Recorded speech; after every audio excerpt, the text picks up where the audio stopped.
The most recent research that Martin Seligman has done shows that he was completely wrong about his learned helplessness theory. Basically, I distinguish between a victim mindset and an empowerment mindset, and I define a victim mindset as having this certain mentality where you blame all your problems on external circumstances, whether it's life dealt you a bad hand or that a person or even an entire group of people have it in for you and are holding you back. You don't believe you need to take responsibility for your actions or reactions because of past trauma, which is an overused word. You can't stop ruminating about your past victimization, and you may fixate so much on revenge that you don't think about solutions or ways of moving forward with your life with hope and purpose. Is it true that people today, especially young people, are more emotionally fragile than their predecessors?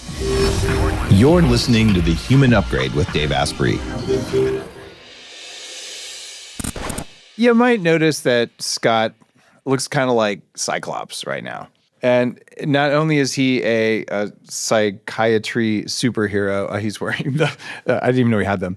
He's wearing the True Dark glasses that are like our clinical grade, knock you on your butt sleep glasses. I use them for jet lag. And he's like, Dave, you're wearing yours, I'm wearing mine. But mine are the daytime ones. You'll fall asleep if you wear those, Scott. It's true. I'm only going to keep them on for a couple of minutes for aesthetic shock value. You can look like Cyclops. By the way, we published a study in a medical journal, I forget which one, of those glasses. Showing in 15 minutes the changes in EEG brainwaves associated with it. They are like noise-canceling headphones for your eyes. You see a huge drop in beta, increases in alpha. It's almost like your eyes are closed. Well, that's not what I want to be. Very adrenaline enhanced in this call right now, so I'm taking that off. It's probably a good idea. Otherwise, you might be just even more fragile than some people in the world today. There we go. I'm not saying even more fragile than you are, because you're not fragile. You're no, I know what you meant. I know. No, I know exactly where you're going with that. That's, yeah. Well, you've really like, I feel like my new book is really near and dear to your heart, and right, like the kind of issues you've been thinking about. Talk to me about your new book. Yeah, absolutely. It's called Rise Above, Overcome a Victim Mindset, Empower Yourself, and Realize Your Full Potential. Basically, I distinguish between a victim mindset and an empowerment mindset, and I define a victim mindset as having this certain mentality where you blame everything on all your problems, basically on external circumstances, whether it's life dealt you a bad hand or that a person or even an entire group of people have it in for you and are holding you back. You don't believe you need to take responsibility for your actions or reactions because of past trauma. Which is I'm sure that's triggering. You need to stop. Which is an overused word, as I argue in my book as well. You can't stop ruminating about your past victimization, and you may fixate so much on revenge that you don't think about solutions or ways of moving forward with your life with hope and purpose. So that's, in a nutshell, what I argue is really one of the biggest, if not the biggest, mindset inhibitors to self-actualization that we're seeing today. I really like it that you're covering this. My new book, Heavily Meditated, in fact, I think triggered might be in the subtitle. It's like the fast path to not being triggered or something like that.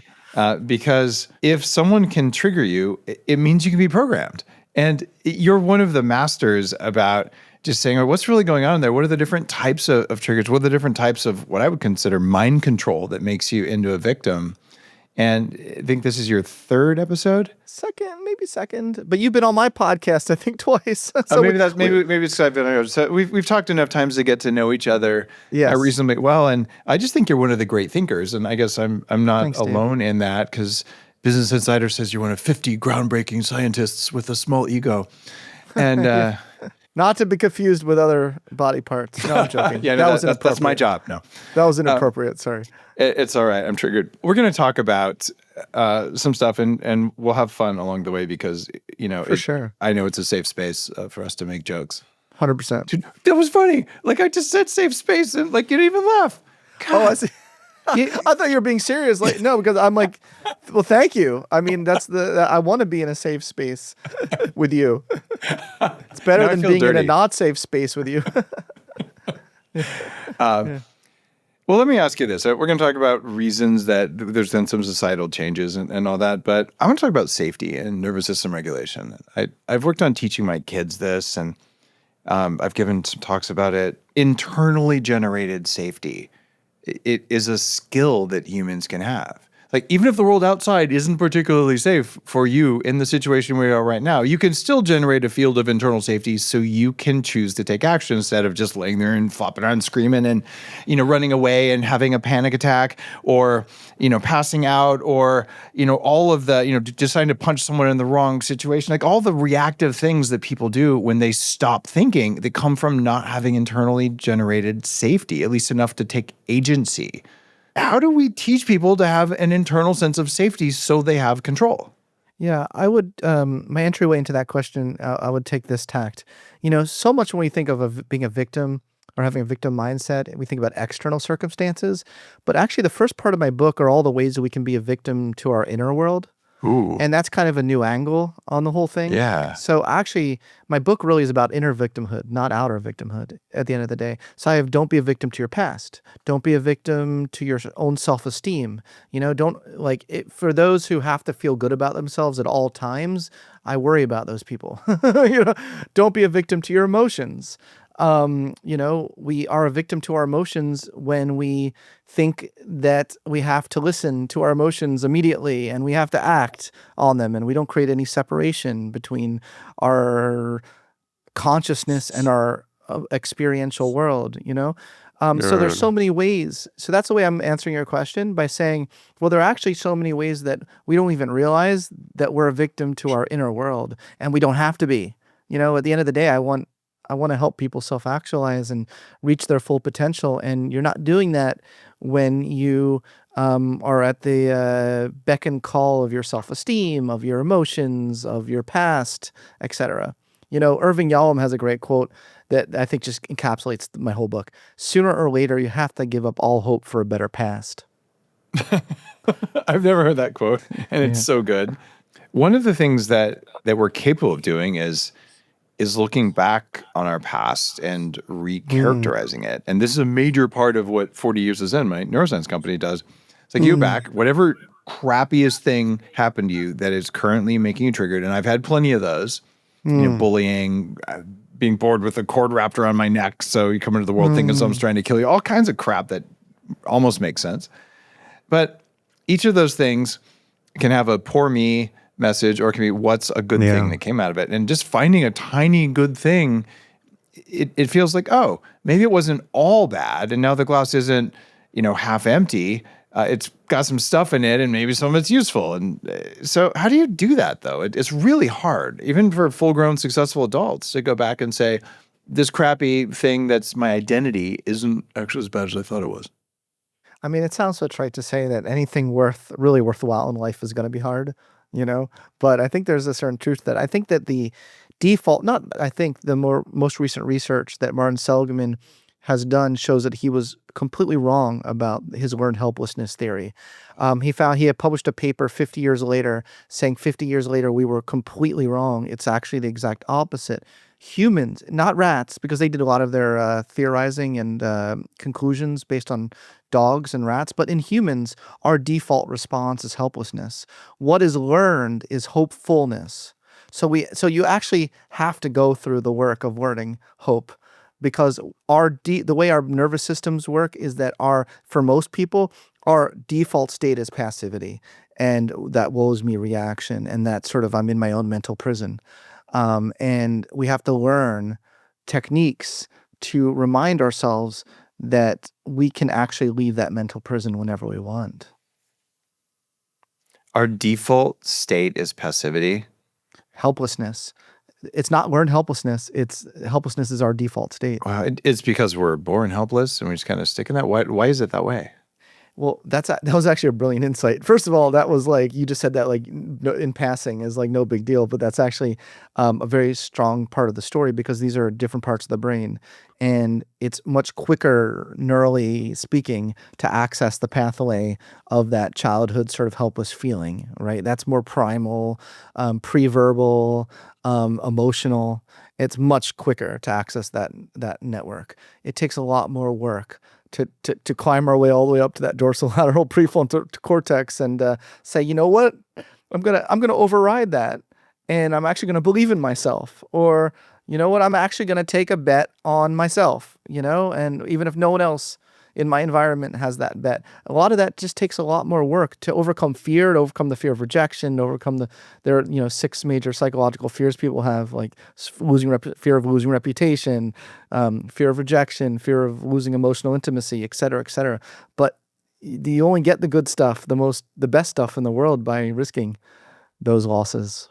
I have made a practice of finding everything that is scary to me and then doing it. I started doing that in my mid-20s. You're the master of that. You really are. I see it on Instagram. I mean, it probably started out from a very flawed sense of like, I want to be invulnerable. I'll stand alone. Yeah. No one can get me, which is not very mature, to be honest, and not very enlightened. Yeah. And just as I've learned, I'm like, okay, it's not what I experience, it's how I react to what I experience.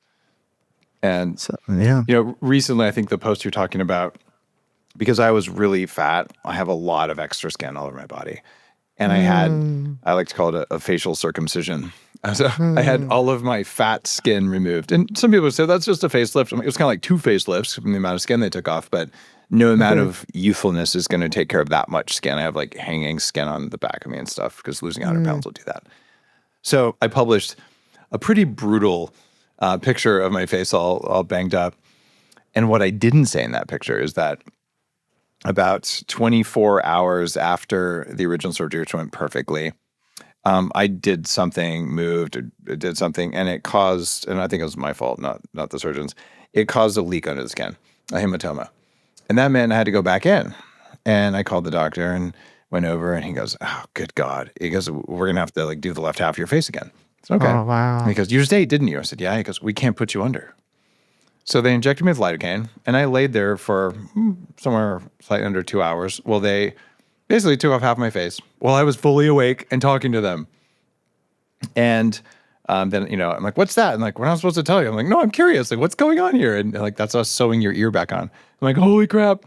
But afterwards, there was 2 doctors, Dr. Jim Papa's, a legendary in the field of longevity medicine and a friend, and Dr. Victor Orzola. They're just like, Dave, we've never had a patient like that. Like you just laid there and talked. And I'm not trying to brag or say I'm better. It's just, it actually wasn't internally scary to me. Because I'm like, look, I know I'm with doctors, and I'm really curious, and curiosity turns off fear. So, it was almost a surreal out-of-body experience because I didn't choose suffering and worrying. I chose curiosity. And is that because I'm weird or some kind of masochist, or is it choosing curiosity a path to being more resilient?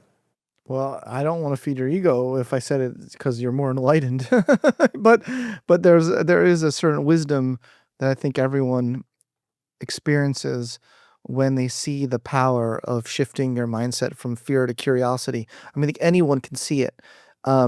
So if you're with someone and let's say you are rejected, if you actually take the shift into curiosity mode, like, okay, I wonder what's going on here. I wonder what it was, and I'm fine with this situation. I'm actually just curious, and sometimes you just want to move on, but sometimes you just actually want to get curious and make a connection with someone, and not focus on your deepest fear coming true.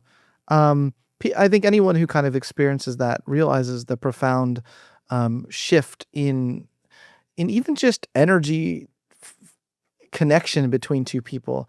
Like the worst thing can happen to you, and if you recover in a good way, actually the best outcome can happen from it. And we don't realize that either. We think like, oh, we're done. If something bad happens, we're done. I mean, look, NBA players realize this. Like the greats realize this, right? Like you don't shoot a shot and you miss the shot and you're like, oh, I'm done. I'm not gonna do that again. So I think there's a great wisdom there. So there's some kind of mindset, and I think I know how I learned that, and that I can maybe teach it to some people. But the ultimate goal of biohacking, for me, it goes back to something you said before. You said it's hard. It takes energy to, instead of being helpless, to go through the layers of the brain. And if something's hard, it means it takes more energy. If it takes more energy and your brain doesn't have enough energy, you're not going to do it. So for me, the first step was getting enough energy in my brain so that I could actually show up for myself the way I wanted. And I am way less cognitively and emotionally resilient if you feed me a bunch of garbage, give me MSG, and all the other things that we know aren't good for you. So like avoiding kryptonite seems like a good move to create emotional resilience. How important is that for you in your work? Well, they're going to say in my own personal life. But in my own work and in my own personal life, just so immensely important. I don't know if you're referring to, because we can also refer to like, diet, psychological diets, not just food diets, right? So Let's talk about that. yeah, okay. We don't just have to talk about food, but are you nourishing yourself in a way that's conducive to your own growth and development? Or are your connections and the kind of things that you're attracted to that you keep going toward consistently bringing you away from that designation? I actually created a form of coaching I call self-actualization coaching, and we're currently in the middle of a 6-month training program with coaches to teach them how to do that. And the core of self-actualization coaching is we try to help clients consistently move in the direction of their higher growth and development, and figure out, get in touch with, we call it the self-actualizing compass. But Carl Rogers, I don't know, are you familiar with Carl Rogers, the humanistic I don't think so. psychotherapist? He's amazing. You'd love his work. He called it the getting in touch with your organismic valuing process, but I just think that sounds too sexual. So I called it the self-actualizing compass. Maybe that's just me, but but he argued that we all have this. We know when we're making the growth-oriented decision. We know deep down. We can fool ourselves. We can try to come up with all sorts of excuses and things, but really a big part of self-actualization is learning to trust that compass of what's leading to our growth and becoming more consistent in making the choices in your life that get you there. Abraham Maslow actually said the goal of self-actualization training is to help people become good choosers. Good choosers. What does that mean? Yeah. Help people make more of the growth-oriented decisions in their lives. Yeah. Okay. So we're talking about discernment now. It's a big part of it. I think it's a real big part of it. Yeah. So discernment is this idea that you need to be able to sense reality to make good choices and to be able to see things that you're probably programmed not to see. This has been a major part of my evolution in business for sure, is making better choices about people, becoming more aware of when someone who maybe was good at one point has turned dark, or when people start developing envy or greed or narcissistic traits and things like that. And give me 3 ways I could be better at discernment. Well, first of all, a big part of it, and again, it might sound cliche, but trusting your own real felt needs and experiences, because a lot of people grow up with parents that maybe every time you say something, you want something, the parent's like, no, I think that you need to do this or that and that. And so you start to stop trusting yourself. So one is just accepting the real felt need experiences that you have, accepting them as real and valid, regardless of what anyone else says on this planet. First of all, just accepting they're real and valid. Trusting yourself that the ones that are real and valid that are good for your growth are good for your growth, because I think we can start to doubt that sometimes, because there's so many temptations, right? So we can be like, oh, like, we have that first instinct, like, choosing this partner is the growth-oriented option, but then you have that partner maybe is more like physically attractive. I have no idea where this example came from. Okay. I have no idea. But and you're like, oh, but that's better for me. But why do I keep going towards that option? But really trusting that that what is really good for your growth and development, and really trusting yourself that that'll be the better option. A lot of people they get stuck in this. Well, I should want this. And they actually don't, but they got the message. And it's interesting. A friend who was on the show recently, Kasia Joy, or actually Kasia Urbanaic, just she texts me as Kasia Joy, who wrote Unbound, A Woman's Guide to Power. And she studied, it was a fascinating episode, she studied Taoism for 16 years and paid for it as a dominatrix. And, oh, wow. Yeah. And it's literally the best personal development book for women I've ever seen. because she's like, Wow. look, here's how society programmed you to not allow yourself to know what you want. And it's not your fault. Like, here's some steps to do it. And I think men get a different version of that too, where, you're supposed to want, the alpha male lifestyle. And you could just be like, alpha males don't exist. The guy who did the research on wolves spent the rest of his, Don't get me started on that. That's a whole other topic. he spent like the rest of his career going, I'm sorry, I made a mistake. It's actually the wolf in the back that's watching out for everyone. He's actually the one in charge, not the young, whatever aggressive one in the front. Yeah. So everyone has these, like, I'm supposed to want this, but I don't. And it creates this inner conflict. And maybe that's where some of this, I don't trust myself comes from, that makes us less resilient. Is that part of the game? Yeah. Oh yeah, Albert. Well, there are a couple psychologists that I want to give a shout out to. Albert Ellis, very famous, kind of originator of one of the cognitive behavioral therapies. He called it rational emotive therapy. He called it masturbating all over yourself. He said, you do that whenever you Masturbate. Yeah. That's his That phrase. is brilliant on so many levels. Yeah, I agree. And he was cheeky like us, so I have great appreciation for him. I just have to stop. I have to stop you for 1 second. If you're watching this on YouTube, the auto transcript is not going to translate masturbating. Actually, no. Must, No, it's- M-U-S-T is what I'm talking about. M-U-S-T. Okay, just so we're all clear. All right. Thank you so much for that clarification. I don't want to get canceled because I said Exactly. for that reason. That'd be a terrible reason. I don't want to be canceled for any reason, but you know what I mean. I do. Let's see. And then also Karen Horney is a legendary psychoanalyst who called them the tyrannical shoulds. Her research, she did great work on the development of narcissism versus the development of one's whole self development. And she saw the tyrannical shoulds as a huge source of inner conflicts, she calls them. Yeah. Wow. Tyrannical shoulds. I have done the very, very best I know with neurofeedback. I'm shocking myself with electricity whenever I do it. Okay, not really. But using truthful language, and should is a weasel word, right? And anytime you say should, it doesn't really mean anything. It's what, I'm a bad person if I don't do it. It's a word that just carries guilt and no action. Well, I mean, most of us are programmed in our head to care about societal norms. So it takes a certain character, such as a Dave Asprey, to buck societal norms and say, I want to take some risks. I'm going to try some things. They might not all work out, but, I'm willing to risk societal scorn. Is willingness to accept societal scorn a sign of someone who's more resilient, or are they just stubborn? My grandma always called me stubborn. So maybe stubborn is part of it. But Okay. I also think in a more positive light, I like to think those individuals, are very independent thinkers. And this is my reframing of the situation, very independent personalities. And, the world needs independent personalities. The world doesn't progress without them. What percentage of people are like that, would you say? Well, I think it's small. I wouldn't say so small as like 1%, but I'd say like 10 to 15%.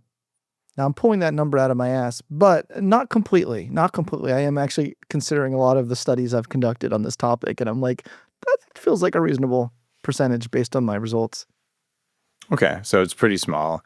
Yeah. And then it would follow because of standard curves. What's the opposite of that? Like if it's 5%, do that. 5% are just easily programmed sheep, or like what does that 5% look Okay. like? Well, most people, by far the most people are very, very sensitive to cues of societal rejection. So they are so sensitive to that it really prevents them from sticking their head out, above the sand, or voicing their dissent about something. And I'd say that the world needs all kinds of people, so I don't want to I'm not judging most. I'm not being like, oh, look at those schlumps or whatever word. I think I just invented that word schlump. But but the world needs all kinds of people, but I really do think the world needs the independent thinkers and needs the people who are willing to risk scorn, because society is just not going to progress without people who take really creative risks. How can someone listening to the show who knows they're sensitive to criticism become less sensitive? It's funny. I have a whole chapter called on the highly sensitive person.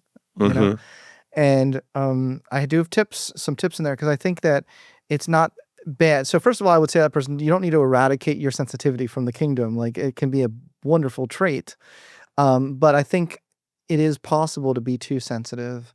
And I tried to be sensitive in the way I said that, because that's real talk. You know, a lot of really highly sensitive people go their whole life being told they're too sensitive, and it makes them feel a lot of shame. And the last thing I want to do is add shame to anyone's life, I've been working on yes and lately with everything. That's a big one. Yeah. And which is the yes and part. Yeah, the yes and part, in Yeah. nonviolent communication and all that. 100%. And improv. Been getting into that. And I think it's important to recognize and take responsibility for when your high sensitivity is not warranted, and is getting in the way of your own growth and development. And I think a lot of HSPs need to take that responsibility and not expect everyone to walk on eggshells around them at all times, or to well, I mean, we could just stop right there and say that, because that's not going to lead to your own growth and development. So I call it honest love in my book. This is not me being tough love, and this is me not coddling. I wanted to find some middle ground. I call it honest love in my book, and I think that's what we need. Honest love. I will tell you that if it's dishonest love, it's probably not love. Yeah, that's for damn sure. Sure. And I think that you can have love, meaning that you acknowledge where someone's at in a loving way, and still see their higher growth and potential that they don't see for themselves. I think we need both. I think that's what a good helper is, or that's what a good self-actualization coach is. I love that. You have such an unusual way of explaining this idea of just being resilient. And it's hard to put words to it, especially because I would say I was not someone who was resilient. I was tough and angry when I was younger, but I wasn't that resilient because I'd just get pissed off easy, which means I didn't hold my state the way I wanted to. Like, you could get to me easily. And the fact that I could get to you 10 times better and more deeply until you got mad and then punch me in the face, which gave me an excuse to sit on you and rub your face in the gravel. That's just not a very highly functional way to be in 7th grade.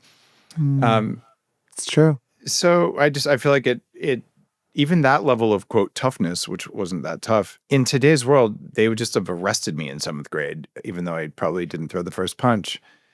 How do kids become emotionally resilient in a world where, like, they're protected, everything's made out of rubber, and, teachers like, well, I might talk about running fast and I don't want you to be triggered by it. And you're like, what are you talking about? So how do kids overcome all that crap? A lot of times they overcome it by failing a lot and getting in trouble a lot and seeing the error of the ways of being, of being a certain way. I mean, we experiment, we have a certain way of being, and hopefully we learn that certain ways of being are not bringing us what we want out of our lives. So hopefully through life experience. But the whole topic of resiliency is a fascinating one for me, because I've been through all sorts of different perspectives, and I finally have found my own voice in this, because I went many years where I was a professor at University of Pennsylvania next to Angela Duckworth's office, and grit was the thing, and I have nothing but immense respect and love for my dear friend Angela Duckworth, but it wasn't quite my own voice, and I've been trying to find my own voice, and I've come to really the Buddhist principle of equanimity is really what I have found to be my thing. That's my voice. That's why we can be friends. The English word, or the Westerner word, is resilience, and it's what I've worked on over the last 20 years. It's like, how do I choose my state? And I don't care if it means I need blinking lights around me or a lack of them, or I need to have this neurochemistry, or I need to have a belief system or whatever. Like, it doesn't matter. Like I want to be me. But man, it is really freaking hard. It is very hard. and we can, and I would say, because I'm yes-anding you, and there are things we can do for sure, for certain, to make it less hard for ourselves. So that's I almost want to repeat what I just said, because there's actually a lot more there than people may realize. So, for instance, I open up my entire book with a quote from Joan Rivers, which is relevant here. Joan Rivers says, "Listen, I wish I could tell you it gets better, but it doesn't get better. You get better." Damn. Yeah. And this is the point I'm trying to nail here. You know, it's powerful work, and I just go back. If someone had told me this stuff and any of this when I was maybe 18 or 19, I think my path would have had a lot less suffering in it. And I'm not at all wallowing. I'm just like, I could have done a better job. And I don't regret the path I've been on, because it's helped a lot of people. But, it would have been nice to have more guidance than I did. And the reality is I had plenty of guidance. I was just too stubborn to listen. So maybe not this level of guidance, but there's been a few times, if only I would have listened, that was, I can either learn from the pain, or I can learn from someone who's experienced the pain.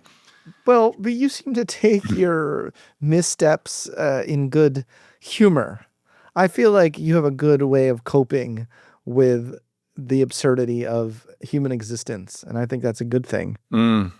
You could be right there. A lot of that has to do with just facing fear enough that it is all ultimately kind of absurd. And when you really aren't afraid of dying anymore, it just a lot of things that seemed really serious before, they're not that serious. Like, I know I'm going to die at some point. I'd rather do it later and have a great life until then. Let's work on that. But I don't know. I feel like I'm less fear motivated. I feel like people are putting their money down whether or not you or Brian Johnson are going to live longer. I'll put half my money on that, and the other half is going to be who is going to be happier. Because really, I don't want to live a long time if I spend all of my time worrying about dying. It's just not my thing.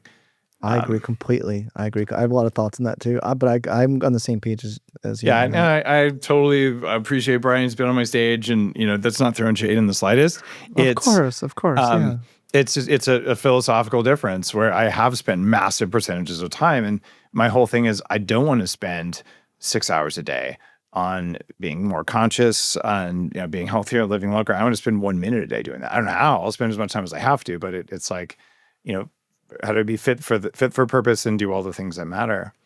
And all of that comes from a place of done a lot of work to get there. And I want to go back to when maybe you could say I was easier to trigger. And I want to know, is it true that people today, especially young people, are more emotionally fragile than their predecessors? It is true. It's scientifically proven. How much more fragile? Although nothing is scientifically proven, but the science suggests how much more fragile. I can't give you a percentage, but I can say that I've seen the curves. There's a really great book called Generations by Jean Twenge. And she was on my podcast, and we talked exactly about this, because I had a hypothesis and she confirmed that I'm on the right track there. That what we saw was a self-esteem movement turned into a grandiose narcissism movement, turned into what I think today is a vulnerable narcissism movement. And that has certainly made us more fragile. I mean, like, I joke sometimes. I say, well, if I had to choose between grandiose or vulnerable narcissism, I'd rather be grandiose narcissist. I'd rather not be either, but you know what I'm saying? Like, you know what I'm saying? Right. So you'd rather be a grandiose narcissist who's just like, I deserve because I'm so great, than I deserve because I'm a victim. That's right. Now neither is very conducive. I'm going to quote you on that, Scott. I'm sorry. This is on the internet. It's not going away. We're going to edit this. This is the moment where I put this on, and I actually tell you about our most recent findings, because we just published a paper. Can I tell you about our new paper on narcissism? Yes. It's hot. It's literally hot off the presses. Cool. I haven't even written about. I've been writing an article on my Substack, which I hope to publish in the next couple of days on this. So you heard it from me first.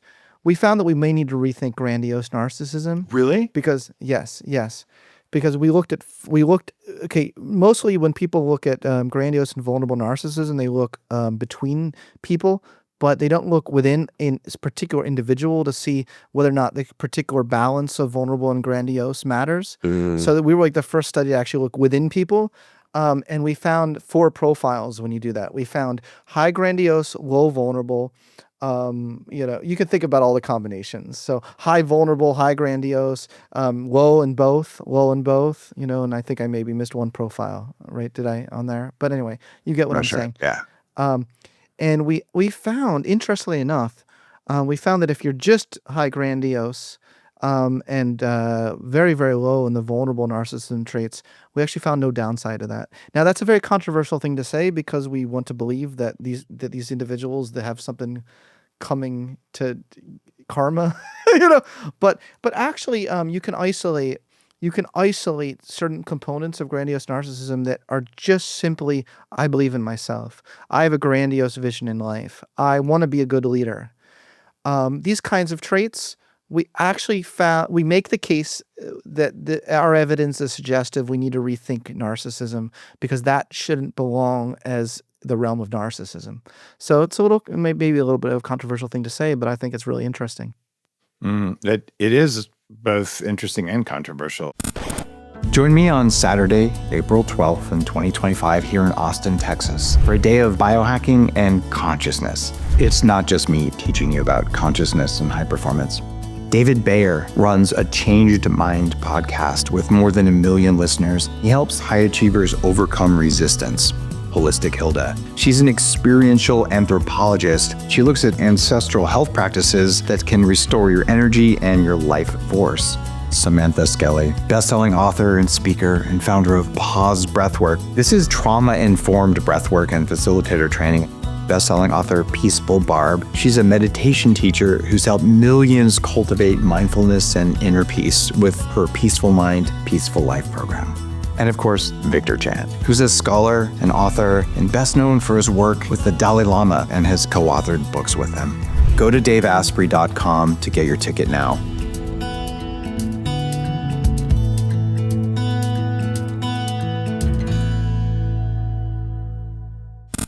What made our young people less resilient? What made them so fragile? Well, I think there are cultural, societal forces that are certainly playing a role here in terms of the reward mechanisms. The reward, college admissions essays. There's been a clear change in what gets rewarded to get into college. It used to be overcoming trauma. Now it's just saying you have trauma. So that's a big change, right? Like, we used to reward people who wanted to overcome things. Now it's like, so you can meet certain quotas. Some would argue, well, there are a lot, it's a multifactorial thing like anything else, right? But we do see some societal trends that my friend and colleagues, Greg Lukianoff and Jonathan Haidt, have really, really nailed in a lot of ways. There's sort of like reverse cognitive behavioral therapy being taught now. We're taught reverse CBT. Yeah, if you go down the list of all the things that, the ways that are healthy, productive ways of thinking and behaving in life, we're actually amongst college students these days seeing the exact opposite. So we're seeing catastrophizing, we're seeing black and white thinking. Reverse. The reverse of what we should actually be teaching as important ways of thinking. It sounds incredibly miserable. If you're stuck in that, what do people do to deal with it? Well, Jonathan just wrote a whole book. It's funny I said he wrote a whole book. Can you believe Jonathan wrote a whole book? But he wrote a book called, that's not what I meant to say. Jonathan just published a book called The Anxious Generation. I really like to give shout outs to my friends and colleagues when I get a chance. And The Anxious Generation, he goes through, and there are lots of societal things that are causing increased anxiety. Social media, we'd be remiss to say that social media has nothing to do with it because it actually has a big influence, especially on young girls. That's a real, I'm concerned about that. Jonathan's concerned about that, sort of like pressures, to be like an influencer, to be pretty, to be, when you're like 13, 14, it's, if I was a parent, that would really, truly upset me. I am upset and not a parent, but do you keep your kids off social media? I did, until, because even now they're not on social media. Like they don't want to be though, which is kind of funny. Yeah. I don't have any children, but I think that if I did, I would absolutely want to keep them very restricted in what they're getting caught up in. Are they getting caught up in the likes? Are they getting caught up in the popularity and the fame game?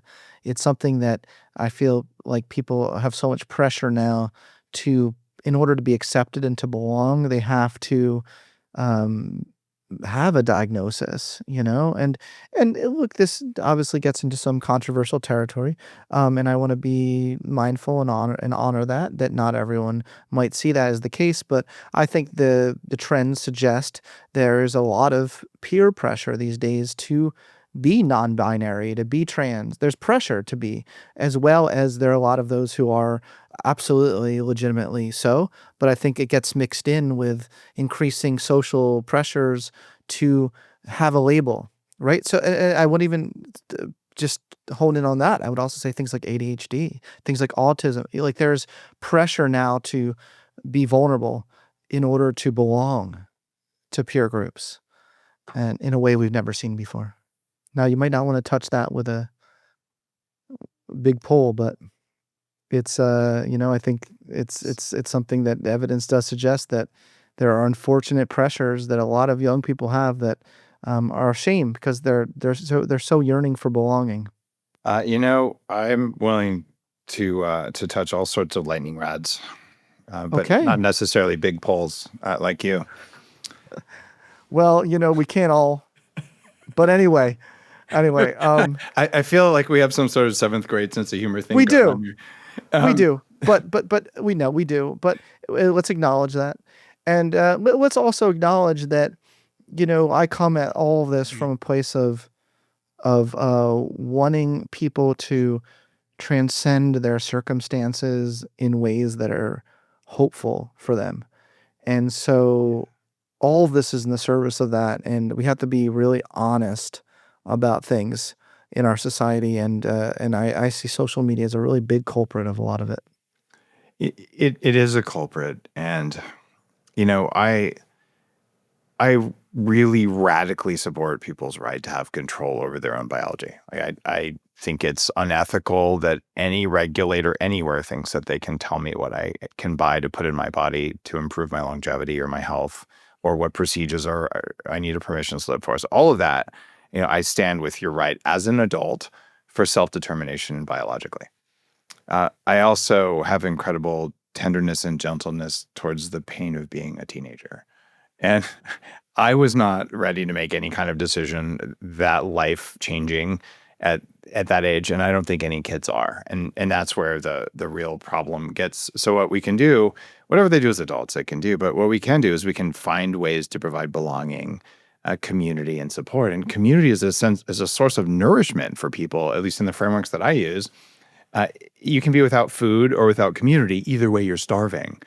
And it just feels like having a community around supporting your development as a teenager, supporting your relationship as a young adult with other adults, that's where all the solutions lie. And if you go through all that and you're like, hey, I want to have this procedure or that, fine, right? But this early childhood stuff, it feels like going to the medical when we need to go to the social. It creates a lack of resilience in people, right? Yeah, no, I completely agree. Okay. And I'm saying that with the best compassion I know how to. And I don't know, maybe I just triggered a bunch of people. And if so, well, I think the best way of handling that is to, have an open mind, and welcome open discussion. And that's my vibe, I'll discuss anything with anyone, actually. I love it. Now I don't particularly enjoy being yelled at, but I would love to have discussions with anyone about anything.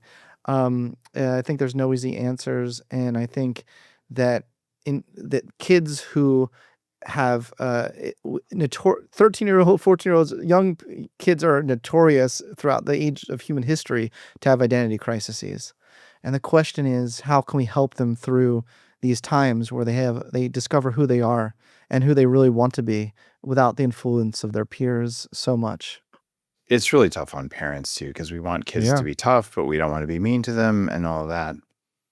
Yeah. So maybe we look outside of that sort of tolerance to adversity, and we talk about what are the things happening in modern life, whether we're kids or adults, that rewires our brains and it's holding us back? What are the worst offenders in modern life? I feel like this is up your alley. But I have a whole bunch of, like, part one of my book is all about these inhibitors, Yeah. right? But I'd actually would love to move to part two a little bit, talk about activators, if that's okay. Okay. As long as we get to talk about happiness, that's a big part of what I'm studying. So talk about activators and we'll get to happiness. 100%, 100%. All this is, well, I think these are activators of happiness for sure. Ultimately, we want to be able to find the parts of ourselves that are not broken. We want to find the parts of ourselves that that have light, and that we discover our character strengths and our talents, and we start to lead from them in our worst times, and we have inner resources to draw on. I mean, that's ultimately where I want to take people to. So the reason why I just kind of shifted the energy of the conversation a little bit is because I want to make clear before this interview ends that that we don't have to be stuck in any of the things we're talking about. There are so many things that inhibit self-actualization, but my work is equally as focused on not getting people stuck there. It's getting stuck in self-actualization? No, sorry, getting stuck in that sort of part one, getting stuck in being a victim to all these things, their emotions. I got it. So you're saying, Dave, you're a downer because you're talking about all the things that are making our brains all screwed up. Which is, I want to change those things. Part of the goal of biohacking is change the environment around us so we have control of our biology. And that means let's remove the dumb things that we're all doing to each other, either because we don't know or because some big company thought they'd make more money from that. But I'm with you. So let's assume they're not going to change that, at least in a timely manner. So what are we going to do about it? I get you there. So activators, what are the other activators? Like, give me the short list. I love that. Well, I love what you're saying. And in a way, you can't draw a demarcated line between these things, right? Like, if you move in the direction of growth, you're actually removing inhibitors because you're not focusing so much on the negative aspects that are bringing you down. So these things, it's all a system. You hinted at something earlier I believe you talked about gratitude. And gratefulness as an orientation toward life is a practice that can be cultivated and can really be transformative. And I don't mean gratitude, I mean gratefulness, which is an orientation. Gratitude is something you kind of hope something good happens to you, and then you have this feeling of gratitude for the specific thing that happened to you. But with a gratefulness orientation, it's a way of living your life where no matter what happens to you, you try to see what the existential information that you can learn from it is. In fact, some researchers call it existential gratitude. Wow. The late Paul Wong called it that. He recently passed away. He was an existential positive psychologist. And I have an existential gratitude scale in my book where people can kind of see where they are in terms of, I have lots of scales in my book because I love tests. And people, by the way, can take my test for free at selfactualizationtests.com. Not trying to sell anything. I just put up a whole bunch of these kinds of tests and stuff. So that's one thing, is really cultivating this practice that Christy Nelson documents in her book, Wake Up Grateful. She had stage 4 cancer, and she, laying in her hospital bed, she didn't know how much longer she was going to have to live, and she cultivated this gratefulness practice where she was grateful of the nurses who came in, just the smallest things in her life, in moment by moment basis, were the things she was most grateful for, and it really transformed her life. And she's still here. Do you have a daily gratitude state practice? Or do you do the gratitude journal or something like that? Like, what's your personal practice? I have a absurdist humor practice. Of course you do. Which I think really gets me through life. Being able to not take anything personally. It's a kind of like a radical something. There's something, what I don't know what we would call it, a radical, don't take yourself personally, but I don't know what a catchy way of phrasing that would be. But where you, a radical depersonal, I don't know. But you really kind of see things for as they are, right? And this sounds so Buddhist right now. This sounds so Buddhist, Very. but it, I think everything anyone does nowadays is drawing on some wisdom from someone else, and if you go far to someone. We've been around for a long time as a species. Yeah. Yeah, it would be quite narcissistic of me to say that everything is just pure. It's pure gold, man. Like no one's ever said any of this stuff before. But I like bringing together lots of different perspectives. Just seeing things for what they are to a really radical degree, and recognizing that some things flow and some things don't flow, and to have the presence and maturity to let the things that aren't flowing go almost immediately, and not taking it personally is so groundbreaking for me. Like I would have some people I would kind of be acquaintances, and it just wasn't gelling for some reason, and then maybe they stopped talking to me, and then I would take it personally, and then I would almost want to like double down being their friend just for the sense of like saying we can do this, even though I didn't even really like the person either. Wow. And I don't do that anymore. Like I let things that are meant to be, or and are a good match. Like I let those things when they arrive, I welcome them with such enthusiasm, and when the reverse is true as well, I let them go with such enthusiasm as well, equal enthusiasm. It's a beautiful way to handle it. I'm just wondering, do I have a gratitude? I use gratitude a lot, but am I walking always in gratitude? I don't know what percentage of the time, 20% of the time. Other times I'm generally not that unhappy, and quite often I'm pretty happy. Or at least satisfied. You talk about happiness in your book. What is happiness? It's funny because I often say that my research focuses more on self-actualization than happiness or achievement. But I do teach a course on happiness at Columbia. I call it The Science of Living Well. And I try to impress upon my students the idea that happiness is more than a feeling. Life satisfaction questionnaires, which are often treated as synonymous with happiness, are so strongly correlated with prosociality and meaning in life that it is actually a misconception to think that hedonism, and by the way, I have nothing against hedonism, but if that's the only thing you are, that is not captured by the happiness construct. We tend to be happiest really in the eudaimonic way, where we're exercising our highest potential in a way that has virtue associated with it. I mean, I think that all the data I've ever seen converges to that one insight. You seem like you do have something against hedonism. Oh, really? No, not if you hung out with me. Okay. Why do you say that? Wait, tell me why you said that.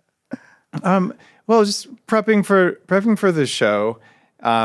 Let's see. I actually came up with a question. Let me get to where it is. Just that pursuing hedonistic pleasure doesn't seem to do anything for you. Okay, that's the farthest thing from the truth. Okay, so maybe I'm Because just interpreting this the wrong way. I actually have a nuanced answer to that. Yeah, explain it more, because I go to Burning Man. I have a lot of fun, and I'm not afraid of altered states, and You know what? I would go so far as actually say I am a hedonist. Interesting. Yeah, I would. If push came to shove, I would probably say I am a hedonist. But I actually have a theory that is tied to something Maslow said. Maslow argued for a hierarchy of pleasures. He said we have higher pleasures, lower pleasures. None are better or worse, but he doesn't see the pleasure you get from meaning as any less of a pleasure than the pleasure you get from being in a bubble bath and luxuriating. It's just there's a hierarchy of pleasures that we can have. I don't think any are better or worse.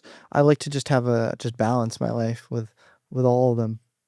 So you're not opposed to pursuing pleasure, the hedonistic thing like that, but so many people, they're ashamed to pursue pleasure because they're not supposed to. So how do people get out of that? There's a lot of people who, they want something in the bedroom, they're never going to ask for it because they're ashamed. Or I have a whole chapter on that. Yeah. They want to try dancing, and they're afraid people will judge them. Pretty much anything that's worth doing is kind of scary. So talk about the chapter. How do you do that? Well, yeah, and I have a whole chapter on that called I created a psychological scale that I published in a peer-reviewed journal article on healthy selfishness. arguing that it is one of the greatest sources of happiness in our lives. And I contrasted that in this article with pathological altruism. Ooh, I love that. Tell me more. Yes, yes. So in this paper, I argue there's two paradoxical forms of selfishness that have not been well represented in the psychological literature. So I created two scales.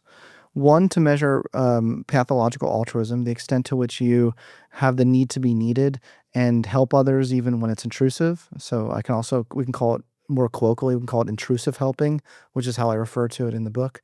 And then healthy selfishness, I created, and you can take by the way, you can take this on my selfactualizationtests.com. Healthy selfishness are gaining pleasure and joy from things as long as it doesn't hurt others. So I literally have items on the scale like I enjoy enjoy doing things in my life that bring me pleasure, even if it's not helping others. It's not hurting others, but it doesn't always have to be so explicitly, helping others. And I found that those who scored higher in first of all, those who scored higher in pathological pathological altruism scale, much, much higher rates of depression. And they actually scored higher, paradoxically, in all of my measures of toxic selfishness. So again, I'm such a nerd, but I distinguish between toxic selfishness and healthy selfishness. Another distinction that I didn't see in the psychological literature. I know I'm such a nerd, but basically, I found that healthy selfishness was correlated paradoxically with prosociality more than pathological altruism. So there's a lot more nuance here. And actually, if anything, that's why I was shocked that you said that I seem to be against hedonism, because if anything, I'm the guy who created the healthy selfishness scale. Yeah, I guess it has to do with healthy versus unhealthy selfishness, which is I see. Which is probably where I was getting I at. gotcha. Or a lot Yeah. of times the picture of hedonism people have is, I'm just going to do whatever the heck I want. And you bring up something interesting. I want to do what makes me happy, whether or not it makes you happy. Right? And okay, totally with that. In fact, I think that's healthier than saying I'm only going to do things that make me happy that also make you happy. You're limiting yourself. Yeah. And are you familiar with the book, The Basic Laws of Human Stupidity? No, but it sounds amazing. Oh my God. Okay. This is going to be 54 minutes of your life. That's how long the audiobook is, that you will not regret. This guy was a professor of economics at Berkeley in 1922. Wow. And he said, there is a scientific definition of stupidity, and it is real. And these are people who will do things that provide no benefit for them and take away from other people. Or even things that will take away benefits from them and other people. Right? And that people who are not stupid will always underestimate the number of stupid people who are out there by definition, because we can't comprehend, why would you do that? And what made me think of that is you're saying, okay, with hedonism, like, okay, it benefited me because it was fun, right? And whether someone else benefited or not, that's not a stupid behavior. And it's the hedonistic idea that, well, I'll do something that maybe gives me a little bit of pleasure, but just takes away from other people, or even causes self-harm and takes away from other people. And that's where the line is kind of drawn. And that book is kind of enlightening, because it's like, one of the problems in society, it's not just, criminals or narcissists. At least they're benefiting when they harm another person. So it's not stupid, it's just evil. And he's saying, well, there's evil people and there's stupid people. I'm like, my God, I'm getting depressed. What do you think about that? Well, I think it's really interesting, and it's got me thinking in all sorts of directions. I thought you might like that if you didn't know it. I'm surprised you know like every historical figure ever. Like, you have a great brain for that. So. I am a little bit autistic about psychology. I feel like I can cite any study, but this is actually, I really love that. Thank you for bringing that to my attention. And for listeners, it's called The Basic Laws of Human Stupidity. And like it's just like, oh my gosh. And this isn't about, oh, by the way, he also proves beyond a reasonable doubt, it has nothing to do with gender, age, sex, profession. Like, it's an economics professor. It's like, this is evenly distributed across all humans in all realms. And it's a behavior pattern. And I'm like, Scott has something to say about this. Well, a big part of this, I think, comes down to self-care. If we sacrifice, that should be a non-negotiable of happiness and of human existence. If you're entering a state of being where you are giving so much to others that you just don't have time for self-care, that's a real problem, in my view. And I also think that we have such a societal emphasis on giving that emphasis really. Can I curse on your podcast? Am I allowed to curse on your Fuck no. Yeah. Okay. It really, because it just it feels like that's the strength upon which I want to say this, is that it really fucks a lot of people up. Mhm. It really fucks with a lot of people's minds, especially women who are told that their worth is only giving, giving, giving, and I do think there's some gender difference there in terms of societal expectations. And I think it's a shame. And I think it creates a situation where people have neglected their self-care, and by doing so, I think there's something deeper and more profound there. By neglecting their self-care, they've neglected their sort of pure being, as Maslow would say. There's something much deeper. I always like to go to a much as you can tell, I love going to the existential level, and I think there's something tragic about it. There is, and it feels like that. We call it toxic altruism. It shows up differently in women and men too. And women, you've got the toxic caregiver putting your needs last, and then in men, sometimes it's being a toxic provider. You put your needs last because you got to go out and do the provider protector thing to the detriment of your health and happiness and longevity. And Brilliant. That's absolutely brilliant. so, Yeah. what's the solution for that? Like let's say we got two people, maybe they're in a relationship, and the woman's doing the toxic altruism caregiving, and the guy's doing the toxic provider thing. It seems like a pretty ugly life and hard to get out of. I think sometimes that's where you get codependency. Yeah, it sounds like it. I actually have a section. I have some real truths. I don't know if you got to that part of my book. I have some real talk about codependency. Dude, you're great. My therapist actually said that I have the best codependence repellent she's ever seen in a client, only because I once, when I was much younger, was codependent, and I'm like, I'm not doing that again. So I like your take on it. Share what is codependence and what's unique about your take on it. Yeah, first of all, the good news is a lot of people who've been through a codependent situation are like, never again. Yeah. But you tend to find with, these three main factors with people who are codependent, you're very focused on external things. So you're over-attending to someone else's needs, behaviors, and expectations. Like it's called scanning in the borderline personality disorder literature. Like people with borderline tend to scan, all the time for, or am I being accepted or am I being rejected? It's like, yeah. And they also have this entrenched belief in their capacity to fix others' problems as well. So there's actually in codependency, there's actually an aspect of vulnerable narcissism, which I talk about. And so I always say all of this, not to shame anyone, but to help people get out of the pattern, because I think people can get out of patterns by ultimately taking responsibility for the ways they're contributing to a problem. I think that's the most empowering thing one can do. And the third characteristic is that they deliberately suppress or have a limited conscious awareness of their emotions until their feelings become overwhelming. And then it blows up into a sort of very dramatic, catastrophic situation. So these tend to be some signs, but I hope I make clear in the book, I hope I come across as having a very compassionate tone, whilst, to say it in English phrasing, whilst saying, at the end of the day, if you keep getting the same patterns over and over and you want to change your life, there's some things you have to recognize about what maybe you're contributing to a situation. You're actually a really well-reasoned and compassionate guy in your books, just the way you share things. You might say things that trigger some people, but it's not said with unkindness. You're like, this is real, and it's something that we need to know. And so if someone forms that judgment about you, it's not real. And if they read your book, they'll understand it. Thank you. With all that said, can I read my favorite sentence from the book? Amen. Yeah, absolutely. That's a little cheeky. Grandiose narcissists eat codependence for breakfast. Oh, yes. That is so true. Because they're attracted to them and they can manipulate them so easily. Correct. And they just This is one of my favorite lines. This is one of my favorite lines from my whole book. Wow. Yeah. That blows my mind. At the beginning of the episode, we talked about how having a brain with enough energy makes you more resilient. I also believe it makes you better able to either deal with a narcissist in your life or just to spot them before you let them into your life, just because you have more awareness because it works better. And you talked about borderline personality disorder for a minute there, right? That's It's the way a they can do of scanning, worms. right? Yeah. Now, it's funny. With biohacking, even if you have borderline personality disorder, there's a huge connection to circadian disruption.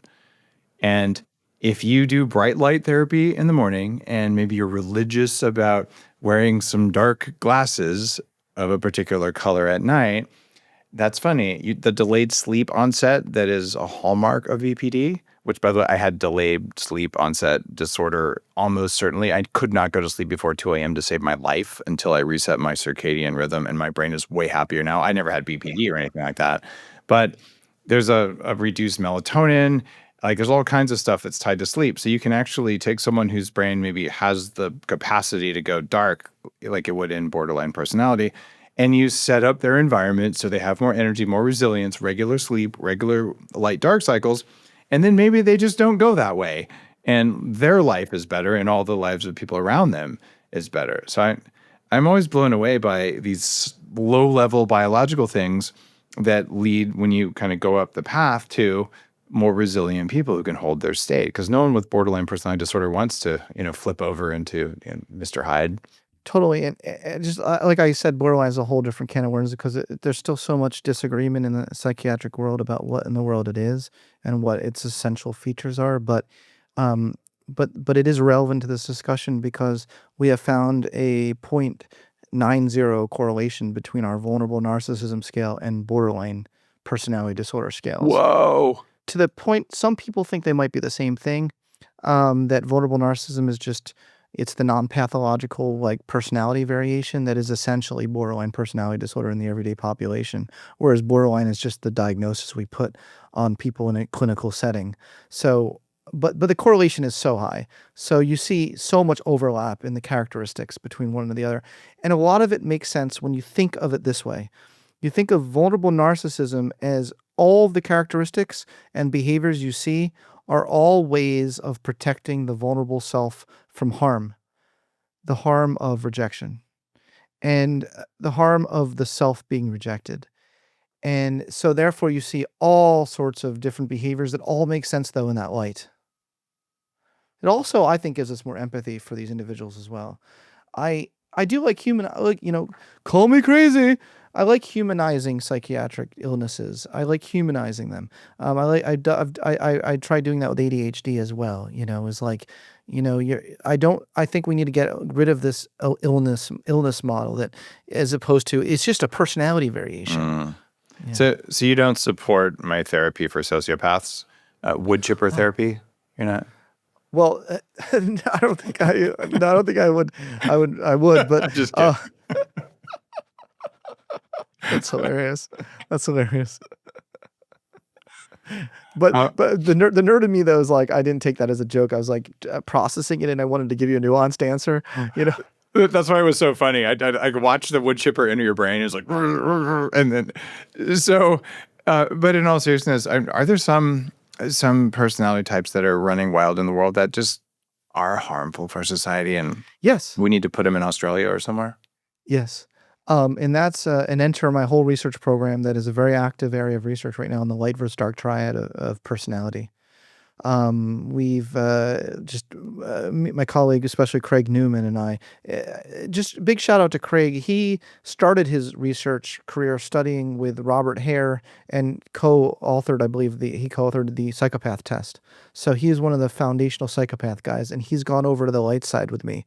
So he emailed me about 4 years ago when I published my first paper on the light triad of personality. He said, I want to come over to the light side. And we've been just publishing paper after paper, looking at the U.S. Senate, looking at, we're on the verge of getting a Nature publication, looking at every country, at like 50 countries in the world or so, at the light versus dark triad and the extent to which it correlates with democracy. This stuff matters. These two sources of personality variation, the dark triad consisting of narcissism, psychopathy, and Machiavellianism. When you get those three together, you get real serious damage to society, You do. I have a I want to run an idea past you, something that I just did recently, because I don't run those operating systems. I if anything, I'm still a little bit too optimistic, and a little too trusting too quickly. Although I think You're like Triad. Yeah, exactly. Right. But that means, I've got a lot of processes to help me with that. And I ran into a strategic situation with another company, actually a good one. And if they do something that they might want to do, and I was like, I'm just going to send them a note, just like, what's up? And then I thought, I'm just going to stop. And I asked my favorite AI system, hey, if I was Robert Greene from 48 Laws of Power, what would I do? And oh man, the plan was so good. And it's not Machiavellian necessarily, but it had a little bit of subterfuge stuff that I probably wouldn't have done naturally, and nothing unethical. And I was like, this is legit. So that was a helpful strategic planning scenario that only the very best consultants in the world would have been able to suggest. Like the people who would tell a king in a whisper in his ear, here's some strategies. I was like, holy crap.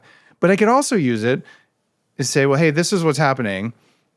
Are they using 48 Laws of Power on me? Like, can I use AI to help me spot the dark triad people when they're trying to do bad things? That's what Robert would say is the real value of his book. Of course, I love Robert's work. Yeah. He's a friend of mine, and we've talked about this, and he thinks the biggest value of his books is to be able to watch out for these patterns in really Machiavellian people. It's helped me so much to read it in my 20s and to be able to interview him, and just me too, actually. Yeah. It helped you as well. I didn't understand some things happening in business until I read it. I was like, oh, got the operating system. I would even go so far as to say that his books in my early 20s inspired me to be a writer. Wow. That's pretty cool. Well, I've told him that, thanks, Robert, if you're listening. Same here. Really, was like, I wish I could write a book that never wasted a word the way his do. It's pretty remarkable. He's got no cards up the kazoo. You should see his briefcase. He's I don't think he's ADHD. He's very organized. He is. And it's funny because, Ryan Holiday was the research assistant for 48 Laws of Power. Ryan's speaking at the biohacking conference in May this year I'm putting on, and you're going to be at the 2026 one we just decided. Yay! So it's like the idea that learning how to structure the thought, I think that's incredible. But those are both people who've really probably absorbed a lot of the ideas and concepts that are in your books in the way they live their lives so that they can be of service that way. Tell me the name of your book one more time where people can buy it and things like that. The name of my book is Rise Above. I'm not forgetting the name of my book. I was actually just thinking about something else I was going to bring up, but we'll table that. You forgot the name of your book. I gotcha. Yeah. No, the title is Rise Above, Overcome a Victim Mindset, Empower Yourself, and Realize Your Full Potential. All right. Rise Above by Barry Kaufman. And guys, Scott's been on the show. He's, I would say, God, it's hard to say my favorite, but I think it's true.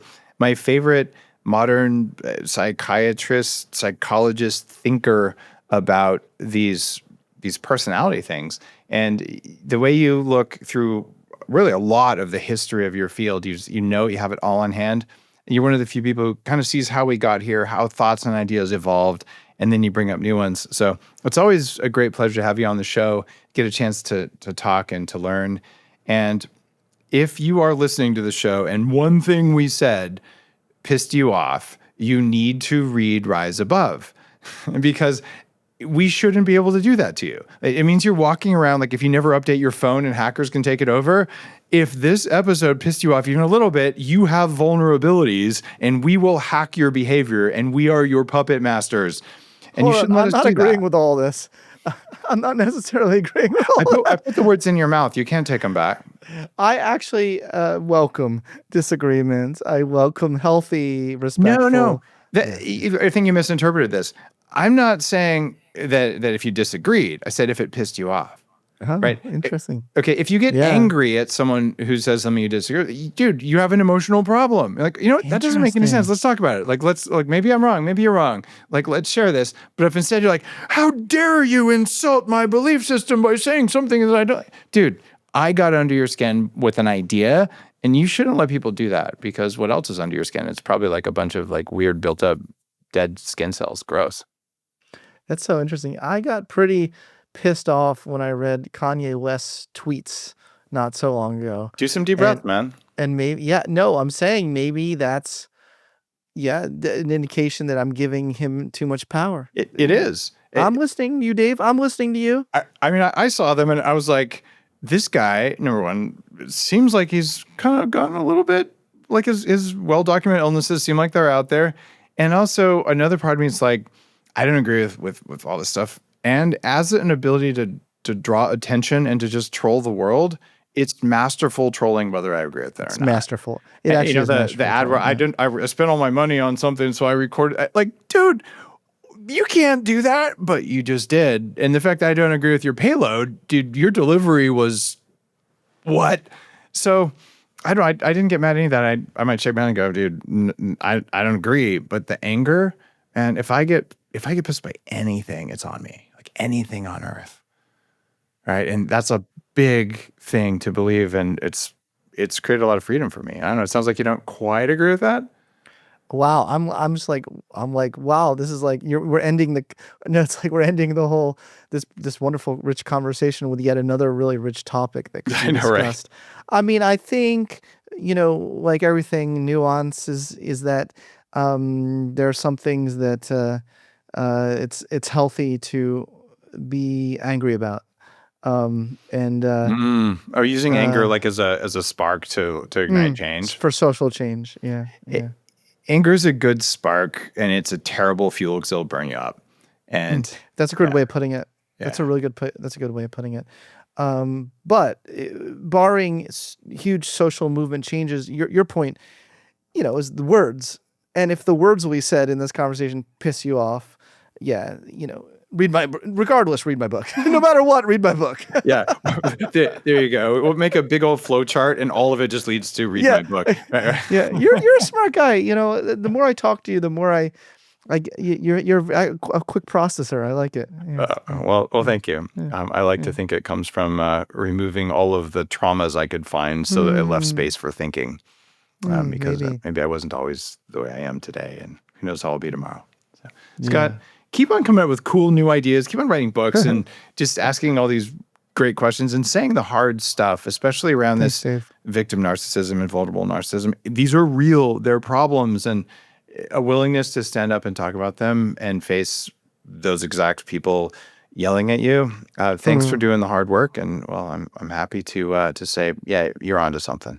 Thanks, Dave. It means so much to me. It means so much to me. Thank you. Pleasure being on your podcast again. If you like today's episode, you know what to do. Rise above, read the book. And while you're at it, you might as well buy Heavily Meditated, since they're both going to be out there at the same time. And then when people go to Amazon, they'll say, people who buy Rise Above also buy Heavily Meditated, and vice versa. And then if you see Scott or me on the street, we're going to want to give you a hug. See you next time on the Human Upgrade Podcast.